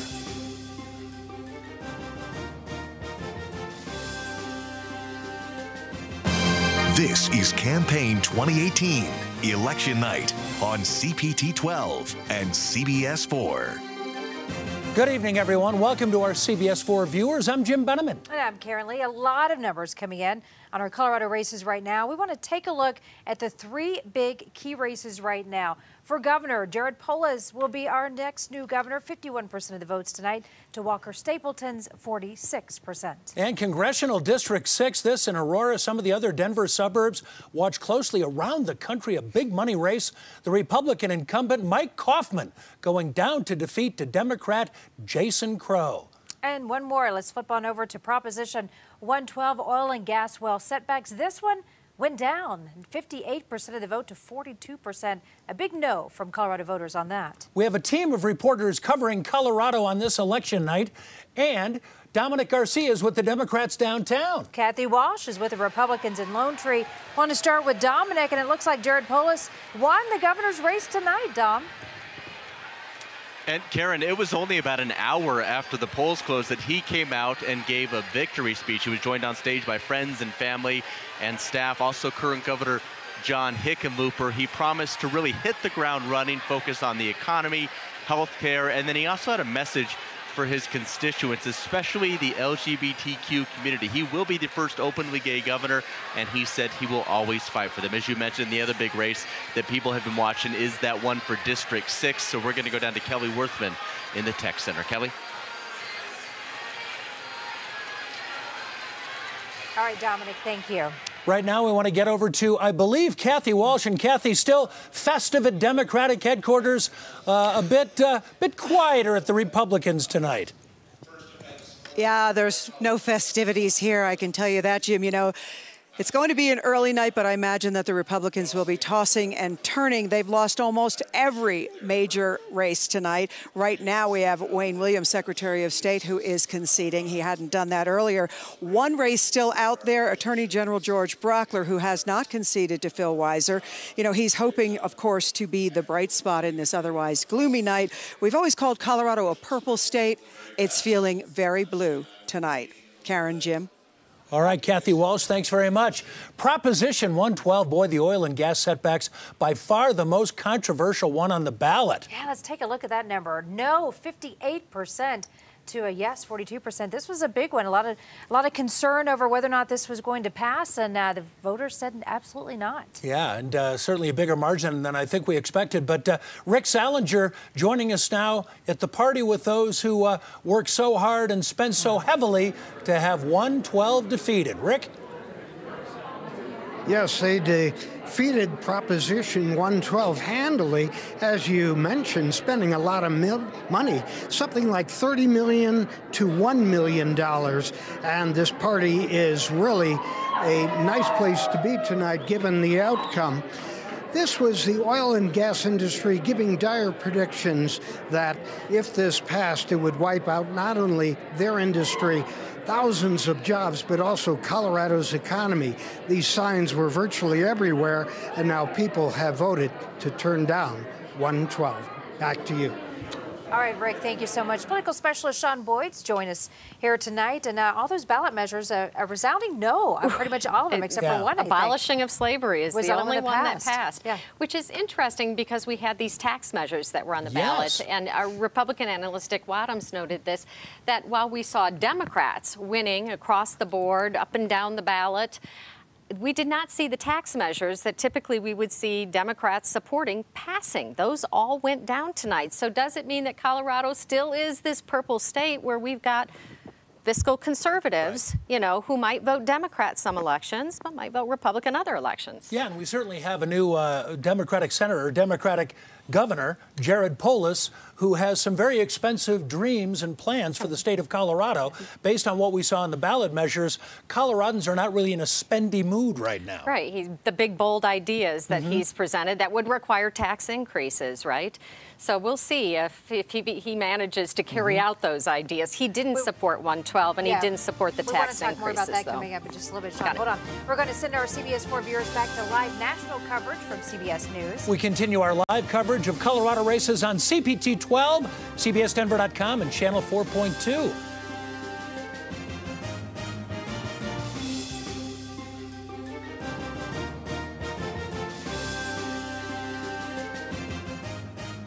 All right, thanks so much for being with us here on CP12, and I want to talk a little bit more about all of the election results coming in right now. Dylan Thomas, I believe, standing by right now. We want to get over live to Dylan and talk to you a little bit about your group there. For many years and have a lot invested in this. Eddie's team I don't know the numbers in the hustle of all of this. I forgot to ask. So they're right now in the background. They're still going through the different responses after realizing that this isn't really going to go in the direction that they were hoping to go. Right now, organizers within the campaign are addressing them, saying this isn't the end of this. They were outgunned financially, but at the same time, they had more heart in this entire race as well. As you can see behind me, there's probably 100 to 200 people still around here trying to figure out exactly what they're going to do next. I'm told the fight is not over for those involved, but at the same time, they are going to move forward, trying to make sure that the health of humans here in Colorado is prioritized over the financial well-being, I should say, of the campaign that was going against them and the oil and gas company. So definitely some tears going around the building right now, but at the same time, they are going to move forward, and they hope to move forward in making this a successful campaign. We'll send it back to you. All right, Dylan Thomas, thanks very much for that. And despite the fact that the Pro-112 group lost tonight, certainly there's continuing to be great debate over fracking and the health impacts potentially and environmental impacts in this state of fracking. Yeah. So even though it went down hard tonight, as one of its supporters told us about 20 minutes ago, this battle is a long ways from over. A loud group of voices against it. Let's get over to Rick Salinger, who is with the group that worked so hard to get that no that they got tonight. Rick, I know you got a lot of happy people there around you. Well, they certainly are happy. They expected Proposition 112 to go down in defeat, but they didn't expect it to go down as badly as it did. This is the oil and gas industry, which spent something like over $30 million to defeat this measure, compared to $1 million by the other side in order to create what they call setbacks, future oil and gas drilling at least 2,500 feet from homes, schools, and other what they call vulnerable areas, which really wasn't defined very well. But the people of Colorado apparently took the cautions that this could devastate the economy, the oil and gas industry, thousands of jobs, and they voted this down in defeat. Is this the end of the measures to ban fracking? Well, they tried to get this on the ballot in 2016 and failed to get enough signatures. So whether the outcome tonight spells the end of this movement, we'll just have to wait and see. Jim and Karen. All right, Rick, thank you so much. I want to take a minute now to run through some of those statewide races and the congressional districts, show you those numbers tonight. Jared Polis, Colorado's new governor, the first openly gay governor in our country's history, defeating Walker Stapleton, who was our state treasurer, leaving that job to run for governor, and he was on the losing side tonight. Speaking of treasurer, Dave Young, 50% there, to Republican Brian Watson, 47%. Let's take a look at some of the other races. This, another statewide race for Secretary of State. Wayne Williams certainly seems to have been a popular Secretary of State, but I tell you what, it's a tough night to be a Republican. Jenner Griswold, the winner, because Wayne Williams, just a few minutes ago, gave his concession speech. All right, Attorney General, this, no one has conceded in this one just yet. Phil Weiser, the Democrat, with 49%. It's close. George Brocker, Republican, with 48% tonight. Right now, we want to check out some of the congressional districts. Diana DeGette, certainly with one of the safest congressional seats in the entire country. You got a D by your name in Denver, and things are looking good. Diana DeGette beating her latest challenger. All right, Congressional District 2, Joe Neguse, 59%, to Peter Yu, 36%. Yeah, that was the seat that's currently held by Jared Polis over on the Western Slope, reliably Republican, and Scott Tipton is going back for another term. Let's see what we have now. Congressional District 4, Ken Bach going back as well, 63%. A nice win there over Karen McCormick. Move on to Congressional District 5. This is down El Paso County, specifically Colorado Springs. Always tends to go heavily conservative. Doug Lamborn had a bit of a challenge in the primary, but on general election night, really no challenge at all. He goes back for another term. Congressional District 7, Ed Perlmutter, 60% tonight, to Republican Mark Barrington with only 37%. Not too much of a fight there. Yeah, Perlmutter, the incumbent. We've had a lot of talk this midterm about the impact of younger voters. Yeah, Karen Morfitt has spent the evening at a watch party at the Tivoli Student Union. And Karen, what has everyone been talking about there tonight? Well, Karen, you know what's great about being at a student watch party like this is it's not about winning or losing here because there's Democrats, Republicans, unaffiliated voters. Everyone is here sitting across the table from each other. Now, we've been in touch with and talking with all of these students throughout the night. We know you ladies were paying close attention to the governor's race. Were you surprised with the results tonight? I was not surprised with the results. I was surprised on how early Walker Stapleton conceded. It was like 70% before he just threw in the towel. And I think there's 30% more of the vote to go. So, but, you know, all right, go Jared Polis, I guess. Now, tell me, you know, one thing that I was just talking about was how great it is to see that this is a group that isn't about party lines and, you know, everyone is welcome in this type of thing. How great is it to be a part of a group where you can sit across the table from someone with different views from yourself? You know, we're all learning the same amount of things, and it's all how we interpret the information differently that makes it so interesting to see different people's perspectives on the issues that are being displayed on our ballot and on the screen in front of us that are passing or not passing. So it's been really interesting, and it's good to have that healthy dialogue amongst your peers to know, you know, why they are against something or for something. Awesome. And then can you tell me, first off, was there another issue that you're, you know, it's close tonight that you're paying attention to?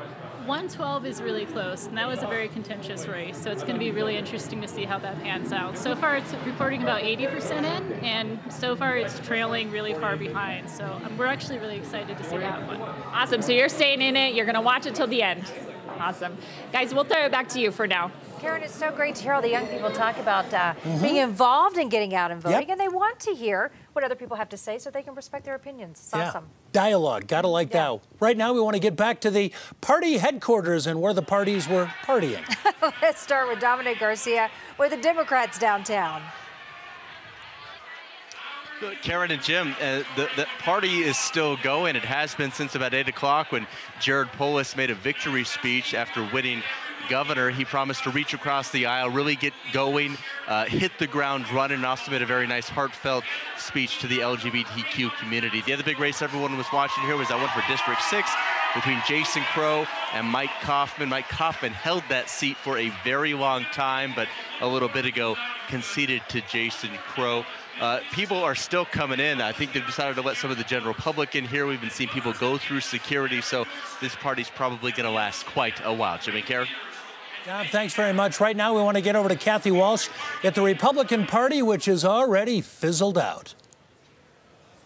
That's exactly right, Jim. Unlike where Dominic is, this party was over really before it got started. Take a look. You can see that the blue wave really swallowed up the Colorado GOP. The Democrats, of course, celebrating. Republicans pretty much heading home to ponder what happened. Many would say that the election had nothing to do with the candidates, that this was a referendum on Donald Trump. He lost Colorado back in 2016, and guess what? He lost here again. Well, Jeff Todd, let's talk a little bit about what's gone on with Mike Kaufman. He is not a guy used to losing. It was a real tough one for him. Well, Kathy, you just brought it up. Kaufman has never been a fan of President Trump. In fact, 2 years ago when we were here at the GOP headquarters, he had a very short acceptance speech because that night the party was all about the president. He said thank you for the victory and went on his way. But then tonight he still once again stayed right in the center, saying that this loss for him is definitely a referendum on the president. And Kathy, it'll be interesting to see what happens with this party over the next few years as we approach 2020. Some of these concession speeches that we heard tonight were definitely moving a little bit closer to the center than the right. Walker Stapleton was talking about how he needed a stronger campaign for single moms, entrepreneurs, affordable housing. So it's definitely going to be interesting because for 2 elections in a row, it has seemed that Colorado is certainly not Trump territory. Kathy? No, and I have to tell you, Jeff, the more I look at it, and I know some people would argue this, but the more I see it, the more it feels blue, not purple anymore. Jim, Karen? All right, Kathy, thanks so much. We did have 13 issues on the statewide ballot. I want to take just a moment to look at some of those other races. Yeah, the Amendment V, state legislature age, will lower age requirement for state lawmakers from 25 to 21. This one went down. No, 66% of the vote on this one. Another one we want to talk about, and this one would eliminate, this is congressional redistricting, creating a bipartisan commission to draw new congressional districts and take it out of the hands of the legislature. That one passed overwhelmingly. And I think the next one is legislative redistricting, create bipartisan commission to draw new state legislative districts. Yes, 71%, a big one, a big passage on that one. And this one, removing any language allowing slavery and involuntary servitude as punishment for a crime, and some of that specifically on slavery still in the state constitution. All references are hereby removed. And Proposition 111, payday loans, it did pass 77%. Cap payday loan rates at 36% and eliminate excess fees. All right, want to get some insight now from our analyst, Democrat Mike Dino, and Republican Dick Wadhams. Yeah, let's talk a little bit about some of the propositions tonight. I know you guys have been talking about all the races, but Dick, let's just start with you and kind of give us some insight into what you think about the propositions tonight. Well, I do think that Colorado is still fundamentally a conservative, fiscally conservative state. The big tax increases all went down. The attempt to kill fracking went down. It is a contrast and frankly, a contradiction with all these Democrats who got elected tonight. But I think we're a long way from being a liberal state like it appears with all these Democratic wins. Question for both of you. Mike, let's start with you on this one. Still, even though the education money went down, at least on the statewide level, Amendment 73, and any additional money that Coloradans wanted to chip in on infrastructure, specifically roads and bridges, that also went down. But we've got real needs when it comes to education in this state and infrastructure. What do you think the steps will be that our new Democratic governor and Democratic legislature are going to take to confront those matters? Well, Governor-elect Polis certainly talked about wanting to approach these issues a different way if he was governor on transportation, education, and health care. And so does that mean they'll try to put something else on the ballot? They almost have to, because the state budget is very constrained, and there's very little ability for them to add any more funding for any of those important issues. So they're going to have to come up with a new plan. Dick? Yeah, I think Governor-elect Polis better take a look at what the voters did on the ballot issues. And I think there will be a lot of enthusiasm within these new Democratic majorities in the legislature to pass a lot of sweeping programs and to overextend the mandate they were given by the people of Colorado tonight. And Governor-elect Polis is going to have to rein them in, I think, or rein himself in for that matter. I mean, he's the most liberal governor we've ever elected in Colorado history. Yeah, and another question, let's talk about, especially for the folks who are new to the state, might say the economy is booming, among the strongest in the country. Tax revenues have to be robust. Why isn't there money to spend? Well, the Tabor Amendment. There you go. Yep. We voted that in a long time ago, and we do fiscally constrain ourselves. And I think people did vote for the economy, too, as evidence of 112 going down in flames. But I do think that one thing that's important to see that passed was Y and Z. And, Jim, you pointed out that Congresswoman DeGette's in a very safe district.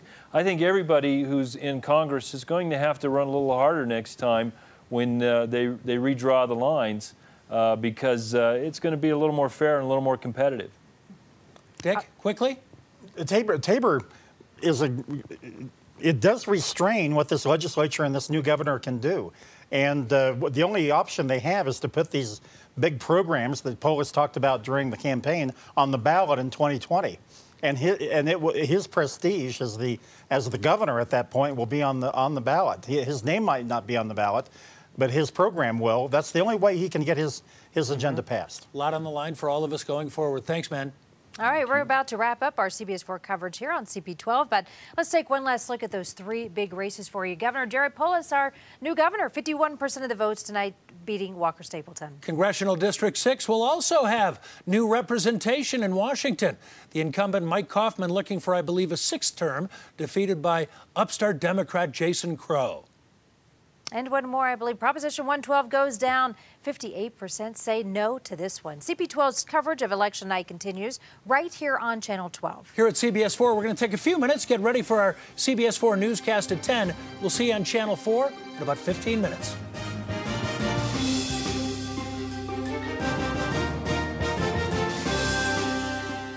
Welcome back to the CPT 12 studios right here in the historic Five Points neighborhood. We're very glad you're joining us. This is part of our election night coverage. 2 hours we were with you tonight. Thank you so much for being with us. You just heard all those reports from our friends at CBS 4.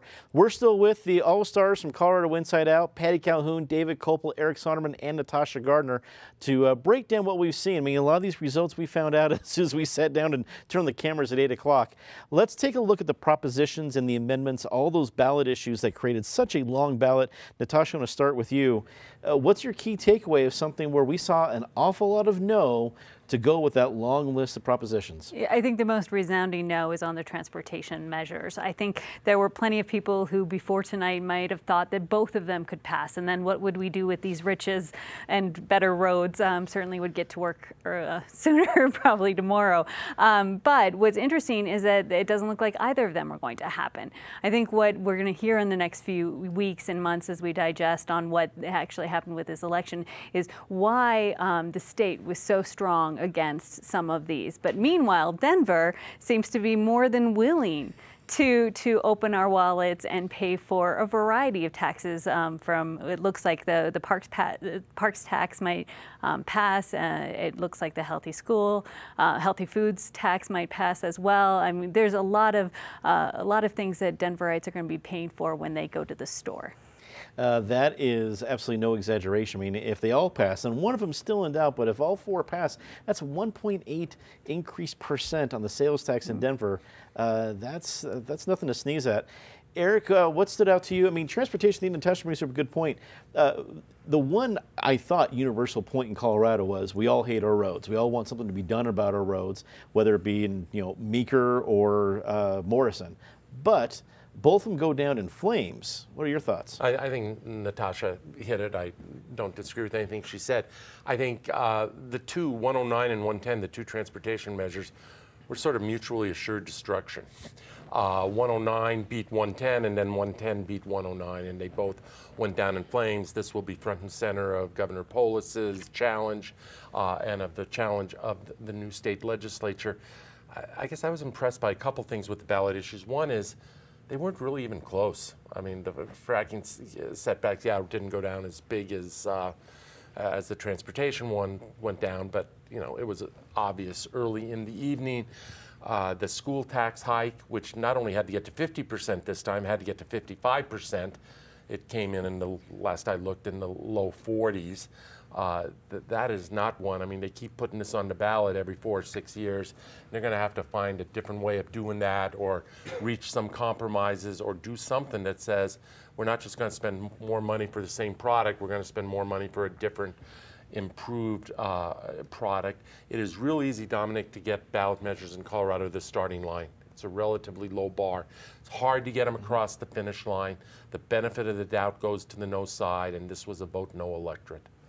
David, it also seemed like it was an electorate that was at least defending the richer part of Colorado. You had the one ballot issue that, I guess Amendment 73 would have taxed people making over $150,000 more for education, and then you had I guess we call it Jared Polis Act, the Polis idea, where if you're running against a millionaire, you get to raise more money if you're in a race. Both those go down.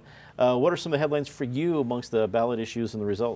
Well, the Independence Institute, where I work, was involved in 3 of those. One was the education hike that Eric talked about, and it was not only, it would have been it raised income taxes for people above $150,000, but there was no inflation adjustment. So eventually, more and more people would have come into that, and it also, despite some deceptive advertising, would have resulted in large home property tax increases as well. That's why Jana Mendez, former state senator from Boulder and County, opposed it, even though she loves more education funding.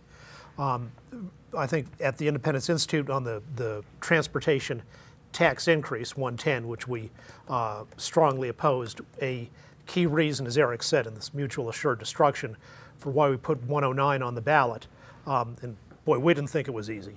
And we worked very hard to get it in first before 110 came in, was to lead to the defeat of 110, which is what's coming out. And if 109 had passed, that would have been great. But the fact that it helped stop 110 would have been, is enough for us to be happy about things. An interesting thing is actually the strongest opposition to that was from Republicans, because they, as the Taxpayers' Bill of Rights requires, the ballot issue begins, shall debt be increased? And they were, heck no. It seemed like the ballot had a lot of issues, Patty, that were an insurance policy against the other. 109 and 110, Amendment 74 and 112. While none of those passed, I don't think the issues go away, nor do the factions, especially oil and gas and environmentalists. What do you think? Well, 74, which was the doomsday device that oil and gas put in just in case 112 came through. And ironically, both went down. But that was the most cynical, expensive maneuver we've seen in a long time. And fortunately, 74, which if you read it very closely, was a mess, 74 did go down. What's amazing is when you see how Coloradans were no, no, no on these proposals, except really payday loan, redistricting passed handily. But in Denver, it's all yes, yes, yes. Except for 109. Sorry, David, but 110 would have passed if it was just Denver, but 109 was going down. I think the real thing we have to remember, thank you, Colorado Inside Out, we'll be talking about it for the next 6 months, is with the passage of 2E, Denver's election really starts tomorrow, and everyone who is thinking of running or already has thrown their hat in the ring is going to be trying to figure out what in the world does 2E mean? Is it going to survive the challenges? Because there will be challenges. How do you fundraise? How do you decide to really set up your campaign? So they're scrambling right now. Well, and I think you bring up, as usual, a great point. But with 2E, I'm going to be interested to see how Denverites respond. It's one thing to raise taxes for scholarships, healthy food, mental health, a variety of things that they're going to be paying for in the future. But it's another thing to see it pay for campaign ads. And the mayor's race is going to get competitive. I'm not going to predict it's going to get ugly, but it very well may be. And for folks in Denver to know, hey, part of my tax money is now going to some of these ads, that might have a different feel. Natasha, is there some devil in the details here that we may see in a competitive mayor's race this spring? Oh, absolutely. I mean, I think the implications for this, simply the logistics, as Patty points out, how exactly is this going to play out if you are a candidate of means or of not, or if you're a great fundraiser or not. We're going to learn those things as we go along. This might be a little bit of building the airplane as we fly. But certainly, we've been hearing buzz about the May election for weeks and even months now. Yes, it is going to turn up the volume on both the mayoral race and anything else that will be on that ballot. We have just about 3 minutes left in our coverage, so stick with us. But if you're looking for more coverage after we're done in about 3 minutes, you can check out our friends at CBS4. Let me go around the table and basically say all of you are fantastic writers. Some of you do it for a living. Some of you just do it as a well-heeled hobby. You're writing a story about election night 2018, whether it be Colorado-centric or broader or even Denver-centric. What's the key story you write about? And Patty, you might actually be doing this later tonight. I'll start with you. What's your story you write about the election 2018? There really are two stories, I think. One is just, we've felt it before, but how different people in Denver feel from the state at large, which we've seen with the proposition again. And we have to remember that when you live in Denver or very close into Denver, that this little ring and maybe a few other spots outside it in Aspen and Boulder are very different from other parts of the state. Despite that, look at this blue wave, which we've talked about. My computer died. I don't know quite how Phil Weiser is still doing with Brockler, but it is truly a little blue spot of blue heaven in the middle of a country that is still very divided. And Phil Weiser still holds his narrow lead. David, your story describing the election 2018. Boy, one of the stories ought to be how John Hickenlooper may have saved the Attorney General's office for the Democrats. He intervened late but heavily to help get Phil Weiser very barely over the primary, into a primary win over Joe Salazar. And as Patty said, right now the general election is very close. Weiser's got a small lead, will probably pull it off. But even if he doesn't, it's a close race. And given that, if George Brockler, a strong candidate, had been running against Joe Salazar, who was rather Trumpian in his own excessively mean-spirited comments many times, this would have been a blowout in favor of Brockler. So Hickenlooper intervened wisely and well. Eric, we're a little short on time. What's your story? I think I'll end where I'll start. It's a big celebratory night for Colorado Democrats. Democrats around the country may be a little more sober. They had a wave, but it wasn't a tsunami. And I don't know that Donald Trump performed a lot worse than most presidents perform in their off year. Democrats lost a lot of races around the country that they had hopes of winning. Natasha, wrap it up for us. I think unaffiliated voters and exactly who they are and what they voted for. And then the other story I'm going to be spending a lot of time looking at is what happens at the state legislature now that these races are done. Well said. Well, that is going to bring our live election night coverage to a close. I want to thank our fantastic panel and our friends at CBS 4 and KOA News Radio for their reports. I also want to thank you for tuning in. This is a labor of love for us because we live for this, but we cannot do this without all of you making it possible. So thank you very much. If you're looking for more live coverage of any of the races that have yet to be called or more analysis, check out the live reports on CBS 4 right now. And we'll be here on Friday at 8 o'clock with Colorado Inside Out, breaking down all the results from the election. Until then, I'm Dominic Dezzutti. Thank you very much for watching. Good night.